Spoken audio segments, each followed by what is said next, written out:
Herkese merhaba arkadaşlar, kanalımıza hoş geldiniz. Sıkıyorsa boşalt. Arzu Sabancı'nın katı kanunlar koyduğu ve bunu aşarsa evlenmelerini kabul etmeyeceğini sosyal medyadan duyurdu.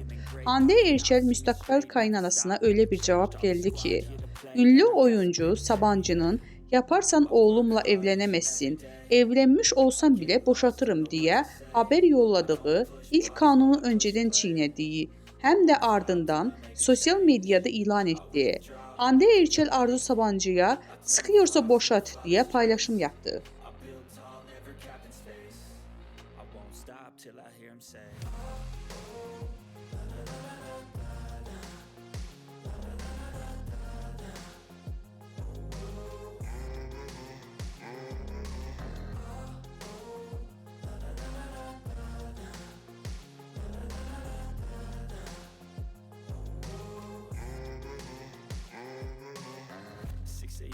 And I'm up again. I got tired eyes, need a cup of blend. That's right.